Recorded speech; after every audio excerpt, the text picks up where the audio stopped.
সামাজিক যোগাযোগ মাধ্যমে ভাইরাল এই ছবি, যেখানে লেখা বাথরুমে যাচ্ছি আর কোনো লোক নেই, ধৈর্য ধরে দাঁড়ান, এসে টিকিট দিচ্ছি।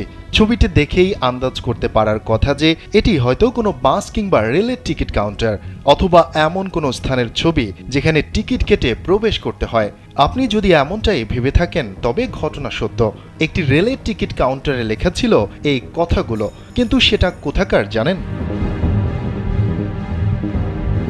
জানা গেছে ছবিটি ভারতের শিয়ালদহ মেন শাখার চাকদহ টিকিট কাউন্টারের। দেশটির পূর্ব রেল সূত্রে বরাত দিয়ে স্থানীয় সংবাদ মাধ্যমগুলো জানিয়েছে, ট্রেনের টিকিটের জন্য যাত্রীদের ছিল দীর্ঘ লাইন, কিন্তু প্রকৃতির ডাক উপেক্ষা করার আর উপায় ছিল না টিকিটের দায়িত্বে থাকা রেলকর্মীর।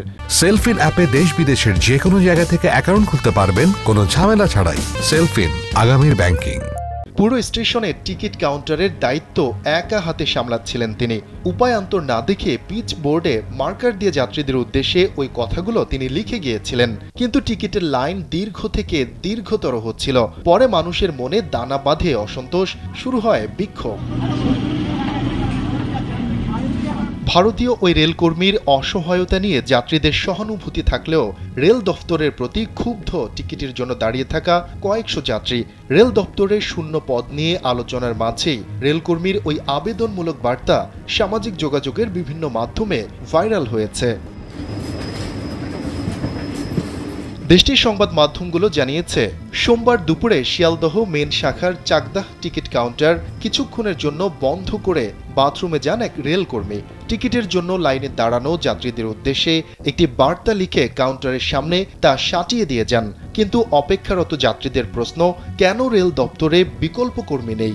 এই অভিযোগ তুলে শুরু হয় বিক্ষোভ। অনেকেই ওই পিচ বোর্ডে লেখা ছবি তুলে ছড়িয়ে দেন সামাজিক যোগাযোগের বিভিন্ন মাধ্যমে।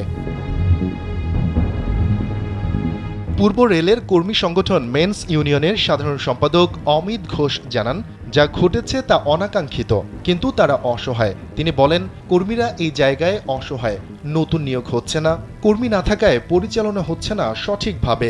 রেল তো কর্মী নিয়োগে সম্পূর্ণ উদাসীন, তার ফলে এই সমস্যা তৈরি হয়েছে। শফিকুল ইসলাম শান্ত, কালবেলা ডেস্ক।